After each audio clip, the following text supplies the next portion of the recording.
Those of you wondering how I'm doing in this 30-degree heat, I'm not doing well. It's hot. We don't have aircon. I have a single fan circulating heat around the room and like a little bit of coming through the window. I'm dying a little. So I decided I'm hot, I'm annoyed, I'm cranky. I'm going to read something that will speak to my soul. So I picked up Chase Will. So it was only when I watched the previous clip back, that I realised it's kind of a good job that I moved, because you couldn't hear shit of what I was saying. But yeah, so I've readjusted myself. You will see fluffy toys in the background. Do not judge me. I need my comforts. I am a grown-ass woman who needs teddies. Screw you and your judgment. Anyway, going back to the book. So Chase has got this amazing series, like, where dreams are entombed is a fantastic concept of what happens if a bunch of people got together and decided to torture their favourite artist to breaking point, like completely destroy them to the point where they put their leftover pieces of themselves or their soul into their artwork. Well, they did this to Ember in book 2, and it didn't work out very well for the artist gallery.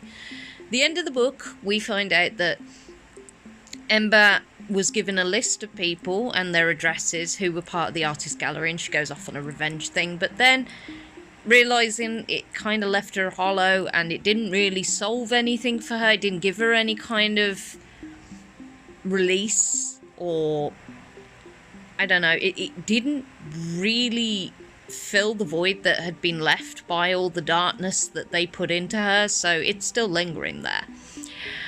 And yeah, it is a roller coaster ride, because she's back with the mum. She's pretty much broken. She's a homebody. She never goes out, barely touches her paint set. And she thought, well, you know what?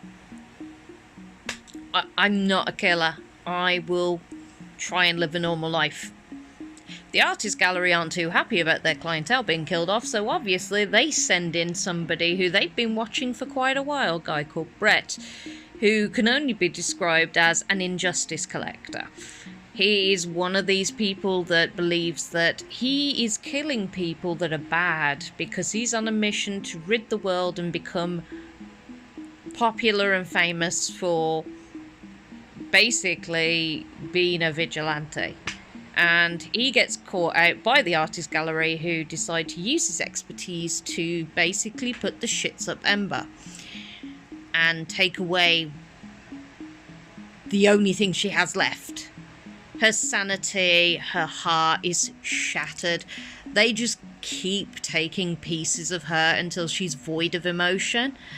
And I'm not gonna lie, it gets darker and more intense as the story goes on, and it is such a roller coaster ride, especially seeing the interaction between Brett and Ember on their journey together, because she doesn't know about him and he's kind of getting this weird attraction to her. It's messed up.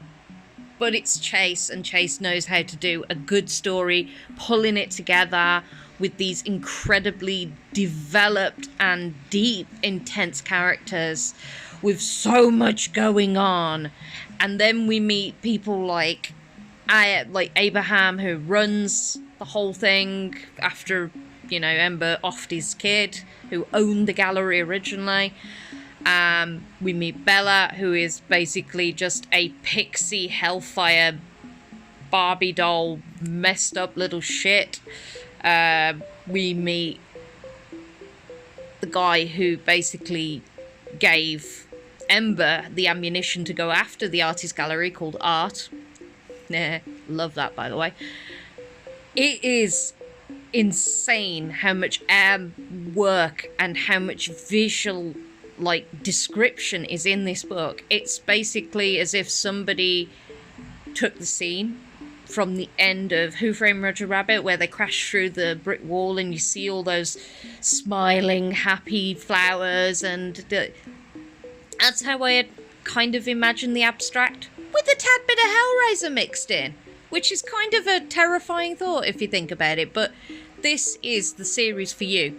Third book comes out tomorrow, and if you haven't picked up the other two yet, I seriously recommend you do, because it is an acid trip in itself in some of the ways that visually and in depth this creates. Like, it's so creative, I can't get my head around it, and yeah, I'm fangirling over it because it's fucking epic and you need to get your life together if you haven't read them already.